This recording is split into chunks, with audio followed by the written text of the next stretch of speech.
他是海底狼群指挥官，也是德国末代元帅。丘吉尔曾公开承认他是最危险的对手。他在二战中启用了狼群战术，让盟军商船队吃尽苦头。不过在政治场上就显得有点力不从心。当元首仅仅20多天就签了投降书，军事天才与政治菜鸟在他身上完美融合。今天咱们就来聊聊德国的海军元帅卡尔·邓尼茨。1891年9月16日，卡尔·邓尼茨出生在柏林近郊格吕瑙。他的父亲是光学工程师，在卡尔只有4岁时，母亲不幸去世。1910年4月，18岁的邓尼茨加入德意志帝国海军，作为候补军官，在赫塔号巡洋舰接受基础训练。由于表现优异，1911年晋升少尉军衔，随后被派往布雷斯劳号服役。这艘轻巡洋舰曾参与国际干预。1912年巴尔干危机让他初次见识军事外交行动。一战爆发后，布雷斯劳号与格本号战列巡洋舰成功突破英国舰队，抵达君士坦丁堡。这次突围行动展现德国海军出色的战术能力，给年轻邓尼茨留下深刻印象。1916年，邓尼茨转入潜艇部队，在 U-39 潜艇上任值班军官，学习潜艇作战各项技能。1918年2月晋升上尉军衔，获得 UC-25 型潜艇指挥权，执行多次巡逻任务，曾潜入意大利港口击沉多艘货船。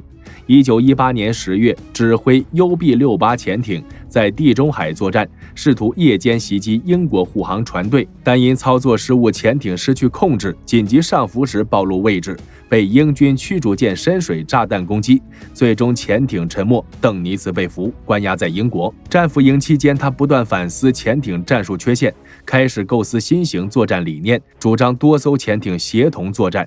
这些思考成为后来狼群战术的理论基础。1919年7月获释返回德国。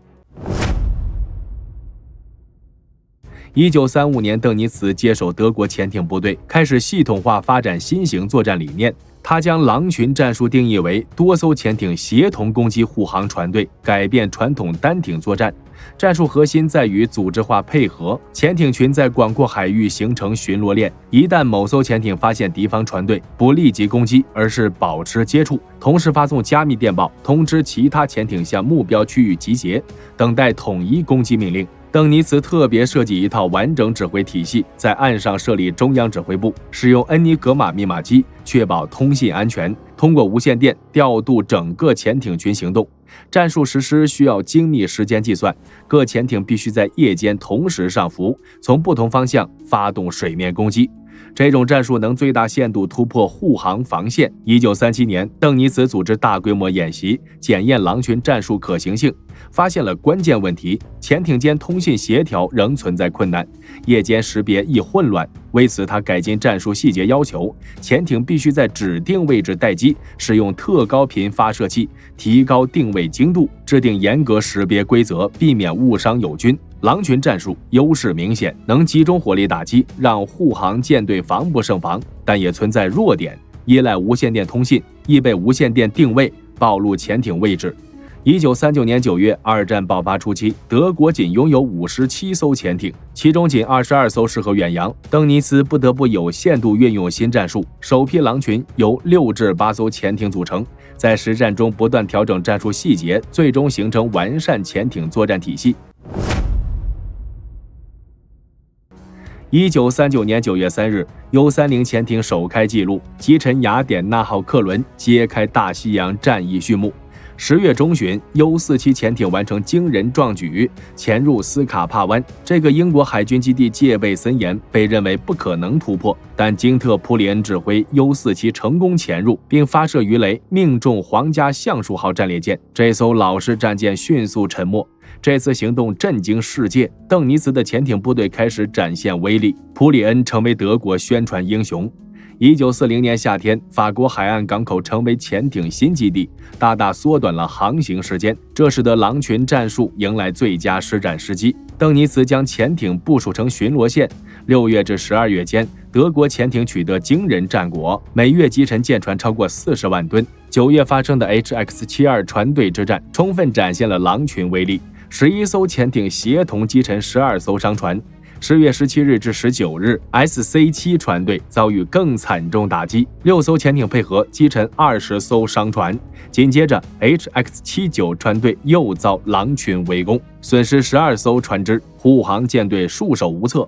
这段时间被称为黄金时日，德国潜艇指挥官取得辉煌战绩。奥托·克雷奇穆尔成为顶尖王牌，指挥 U-99 潜艇创下击沉纪录。他善于夜间攻击，从水面近距离发射鱼雷，命中率极高。普利恩的 U-47和舍普克的 U-100同样表现出色，三人被称为潜艇王牌三人组。1941年2月，盟军 OB-288 船队遭遇狼群袭击，损失8艘商船。4月进行的柏林行动中，2艘战列巡洋舰配合潜艇作战，分散英军注意力，为狼群创造更多攻击机会。这一段时期，邓尼茨完善战术细节，潜艇在白天跟踪，夜间集群攻击，充分利用黑暗掩护，从不同方向同时发动进攻，让护航舰队疲于应付，防不胜防。到1941年初，德国潜艇总数虽然仍有限，但作战效率极高，每艘出海潜艇平均击沉吨位持续攀升，这份成绩单相当亮眼。邓尼茨的战术理念通过实战检验，证明其价值，为大西洋战役写下重要一页。1942年初，美国参战，邓尼茨立即发动击鼓行动，派遣潜艇前往美国东海岸。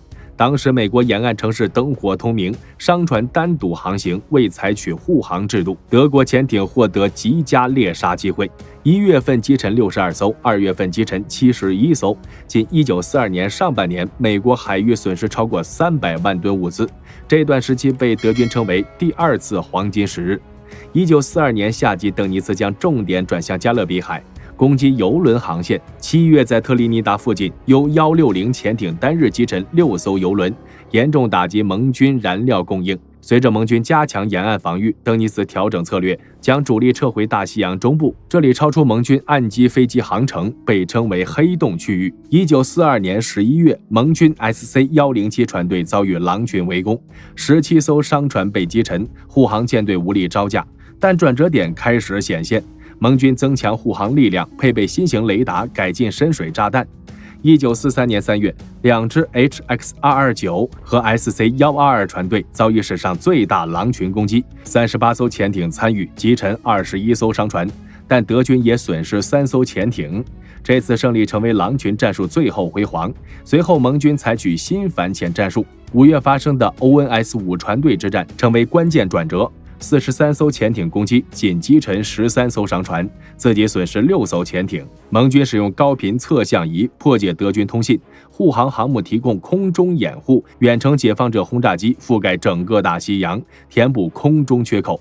邓尼茨意识到战术优势正在消失，下令暂停大西洋作战，寻求技术突破。他推动研发新型通气管潜艇，减少被发现概率，可为时已晚。狼群战术虽然取得惊人战绩，但最终难敌盟军技术与数量优势。这段时期展现潜艇战的辉煌，也预示其衰落，战争天平开始倾斜。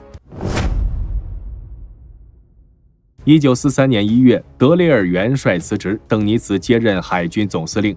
这次晋升出乎很多人意料，毕竟他长期专注潜艇部队，但希特勒看重他的忠诚与能力，认为他能重振海军士气。上任元帅后的邓尼茨面临艰巨任务，海军多个计划陷入停滞状态。他首先着手重组指挥体系，将潜艇作战经验推广到全海军。在希特勒的定期军事会议上，邓尼茨逐渐获得更多发言权。他善于用数据支持自己观点，这与希特勒的决策风格契合。1943年4月，邓尼茨获得金质纳粹党章，这象征他正式进入核心权力圈子。作为海军总司令，他必须平衡潜艇部队需求与整体海军建设。他批准继续建造战列舰和巡洋舰，尽管私下认为资源应该优先分配给潜艇。7月的一次会议中，邓尼茨成功说服希特勒放弃报废大型军舰的计划。他认为这些舰艇虽然作用有限，但能牵制盟军海军力量。随着战局变化，邓尼茨与希特勒关系更加密切，每周都要单独汇报。这种特殊地位引起其他将领不同程度的关注。在装备发展方面，邓尼茨推动新型潜艇研发，他亲自过问生产进度，要求工厂加快制造速度。1944年初，邓尼茨开始参与更广泛军事决策，包括诺曼底登陆后西线防御部署。虽然他主要职责仍是海军事务。在政治方面，邓尼茨保持谨慎态度，避免直接卷入党内权力斗争，但他确实利用与希特勒的关系，为海军争取更多资源分配。这段时期，邓尼茨从专业军官转变为政治军人，在德国权力体系中地位不断上升。1945年4月30日，希特勒在柏林自杀身亡，留下政治遗嘱，指定邓尼茨为继承人。这个决定出乎很多人意料。5月1日，邓尼茨在佛伦斯堡组建新政府，自称国家元首。他清楚战争已经失败，首先任务是争取时间，让更多德军撤往西方，避免被苏军俘虏。于是他采取拖延策略，一方面继续抵抗苏军，另一方面悄悄向西方盟军试探。希姆莱试图取代邓尼茨，私自与盟军接触，进行投降谈判，这被邓尼茨知晓，并迅速解除希姆莱所有职务，以巩固自己权力。5月2日，他派海军上将冯·弗里德堡前往蒙哥马利司令部谈判，希望单独向西方盟军投降，但遭到艾森豪威尔坚决拒绝。盟军坚持要求全面无条件投降，包括对苏军投降，邓尼茨被迫接受。5月4日，弗里德堡在吕讷堡签署局部投降协议，西北地区德军停止抵抗。5月6日，邓尼茨派约德尔上将前往兰斯盟军总部进行最终谈判。约德尔争取到48小时缓冲期，让更多德军向西撤退。5月7日凌晨，约德尔签署全面投降书，邓尼茨在电台发表告德军书，要求部队遵守投降协议。这是他作为国家元首的最后正式行动。5月23日，盟军解散佛伦斯堡政府，逮捕邓尼茨及其内阁成员，他为期23天的元首生涯就此结束。1945年11月20日，纽伦堡审判开始，邓尼茨坐在被告席。检察官指出，他实施无限制潜艇战政策，违反国际公约。邓尼茨辩护称，盟军同样采取类似作战方式，并传唤美国海军上将尼米兹作证。尼米兹确认美军在太平洋战场执行相同战术，这成为审判中重要转折点。1946年10月1日，法庭最终判决邓尼茨2项罪名不成立，但战争罪成立。他被关押在柏林施潘道监狱，在狱中，他坚持体育锻炼，每天在庭院散步，并大量阅读书籍。1956年10月1日，刑满释放，此时他已65岁，定居在奥米勒村，便开始撰写回忆录《10年与20天》，记录战时经历。1964年出版。另一本著作《我动荡的一生》补充更多个人经历。他始终保持对海军事业关注，接待来访的历史学家和记者，但拒绝公开批评前同事，也不改变自己对历史事件的看法。晚年他经历妻子去世打击，独自生活在乡下住宅中。1980年12月24日因心脏病去世，享年89岁，葬于当地公墓。这位末代元首最终回归平凡。好了，邓尼茨的故事咱们就聊到这儿了。我是大胖兵，我们下期节目再见。